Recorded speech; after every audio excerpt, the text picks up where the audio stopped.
नमस्कार मित्रांनो, महाराष्ट्राच्या राजकारणात गेल्या 2 दशकांपासून चर्चेत राहिलेल्या पवनराजे निंबाळकर दुहेरी हत्याकांड प्रकरणाचा अखेर न्यायालयीन शेवट झाला आहे. मुंबईतील विशेष सीबीआय न्यायालयाने या प्रकरणातील 9 आरोपींची निर्दोष मुक्तता केली आहे. या आरोपींमध्ये माजी मंत्री डॉक्टर पद्मसिंह पाटील यांचाही समावेश होता. तब्बल 20 वर्ष चाललेल्या या खटल्यात 100हून अधिक साक्षीदार तपासण्यात आले. देशातील सर्वोच्च तपास यंत्रणा सीबीआयने तपास केला. हजारो पानांचे आरोपपत्र दाखल झाले, पण अखेरीस न्यायालयाने पुरावे अपुरे असल्याचे सांगत सर्व आरोपींना मुक्त केले. नमस्कार, मी अस्मिता काळे आणि आपण बघत आहात अनफिल्टर्ड महाराष्ट्र.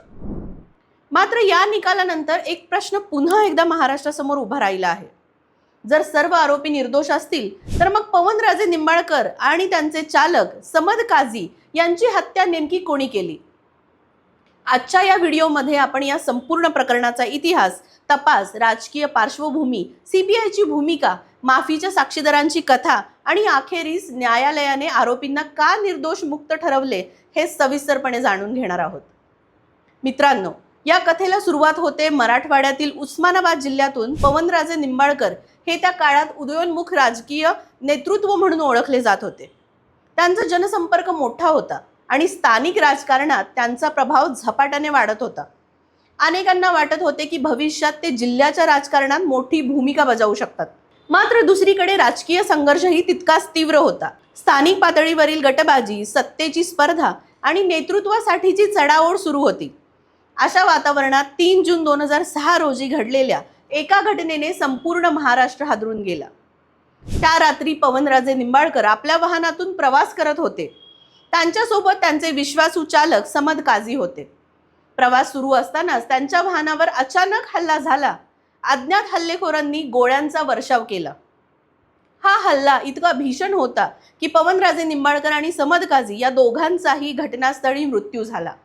घटना घडल्यानंतर संपूर्ण परिसरात खळबळ उडाली. सुरुवातीपासूनच हा साधा गुन्हा नसून एक मोठ्या राजकीय गटाचा भाग असल्याची चर्चा सुरू झाली. राज्यभरातून निषेध व्यक्त होऊ लागला. कुटुंबियांनी आणि समर्थकांनी निष्पक्ष तपासाची मागणी केली. सुरुवातीला स्थानिक पोलिसांनी तपास सुरू केला. मात्र प्रकरणाच्या संवेदनशीलतेमुळे आणि राजकीय स्वरूपामुळे तपासावर प्रश्नचिन्ह उपस्थित होऊ लागले. अखेर हे प्रकरण सीबीआयकडे सोपवण्यात आले. सीबीआयने तपास हाती घेतल्यानंतर या प्रकरणाला वेगळी दिशा मिळाली. अनेक संशयितांची चौकशी करण्यात आली. कॉल रेकॉर्ड्स आणि आर्थिक व्यवहार, साक्षीदारांचे जबाब आणि विविध परिस्थितीजन्य पुरावे तपासण्यात आले. तपास जसजसा पुढे सरकत गेला तसतशी काही मोठी नावे समोर येऊ लागली. सीबीआयचा दावा होता की ही हत्या अचानक झालेली नव्हती.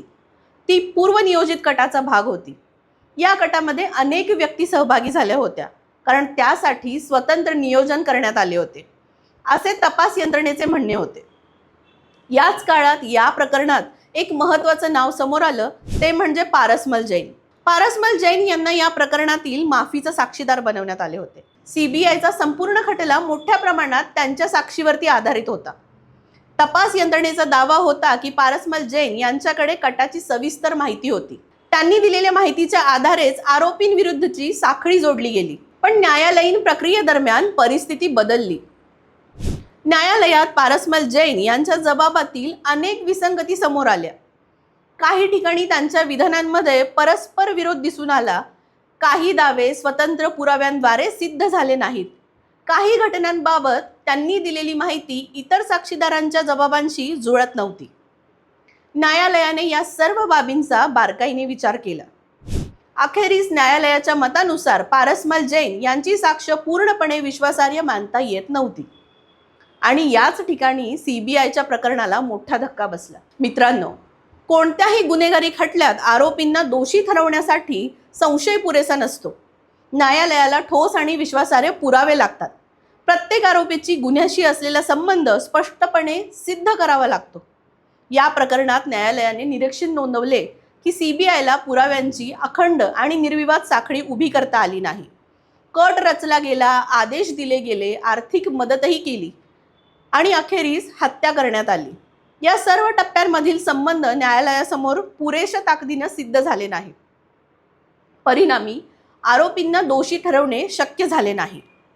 या खटल्यातील आणखी एक महत्त्वाचा आणि वादग्रस्त मुद्दा म्हणजे आरोपींचा तुरुंगातील कालावधी.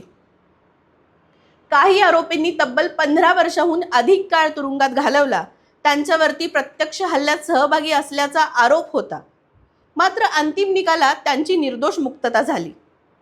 यामुळे अनेकांनी प्रश्न उपस्थित केले की जर अखेरीस पुरावे अपुरे ठरले तर या लोकांनी आयुष्यातील इतकी वर्ष तुरुंगात का घालवली.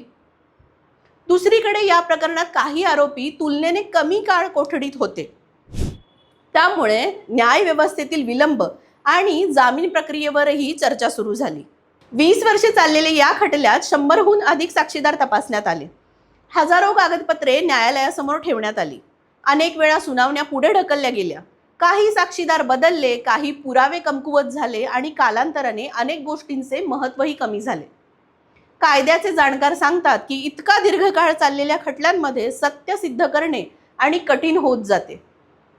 साक्षीदारांच्या आठवणी धूसर होतात, पुरावे कमकुवत होतात आणि त्याचा परिणाम अंतिम निकालावर होऊ शकतो. या प्रकरणात राजकारणाची भूमिकाही सतत चर्चेत राहिली. एका बाजूला काहींचे मत होते की संपूर्ण केस राजकीय वैरातून उभी करण्यात आली आहे, तर दुसऱ्या बाजूला काही लोकांचा विश्वास होता की खऱ्या गुन्हेगारांपर्यंत तपास पोहोचवण्याआधीच अनेक महत्त्वाचे धागेदोरे कमकुवत झाले. सत्य नेमके काय आहे याचे उत्तर आजही स्पष्ट नाही. या निकालानंतर खासदार ओमराजे निंबाळकर यांची प्रतिक्रिया देखील महत्त्वाची मानली जात आहे. कारण यांच्यासाठी ही केवळ एक राजकीय केस नाही, हा त्यांच्या वडिलांच्या हत्येचा प्रश्न आहे. गेली 20 वर्ष त्यांचे कुटुंब न्यायासाठी लढत आहे. मात्र आता न्यायालयाने निकाल दिला आहे. कायदेशीरदृष्ट्या आरोपी निर्दोष ठरले आहेत. पण मित्रांनो, येथे एक महत्त्वाची गोष्ट समजून घेणे आवश्यक आहे. आरोपी निर्दोष सुटले म्हणजे न्यायालयाने खून झाला नाही असे म्हटलेले नाही. न्यायालयाने एवढेच म्हटले आहे की उपलब्ध पुरावे आरोपींना दोषी ठरवण्यास पुरेसे नाहीत.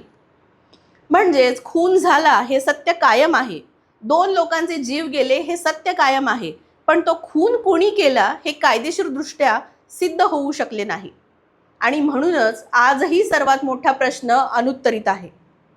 पवनराजे निंबाळकर आणि समद काझी यांची हत्या नेमकी कोणी केली, हा प्रश्न 20 वर्षापूर्वी जितका महत्त्वाचा होता तितकाच आजही आहे. कदाचित भविष्यात नवीन माहिती समोर येईल, कदाचित या प्रकरणातील काही अनुत्तरित प्रश्नांची उत्तरं मिळतील. पण सध्याच्या घडीला हे प्रकरण महाराष्ट्राच्या इतिहासातील सर्वात गूढ आणि चर्चित राजकीय हत्याकांडांपैकी एक म्हणून कायम राहणार आहे. तुम्हाला या प्रकरणाबद्दल काय वाटते? न्याय मिळाला की अजूनही अनेक प्रश्न अनुत्तरित आहेत? तुमचे मत कमेंट बॉक्समध्ये नक्की सांगा आणि आपल्या चॅनलला सबस्क्राईब करायला विसरू नका. धन्यवाद.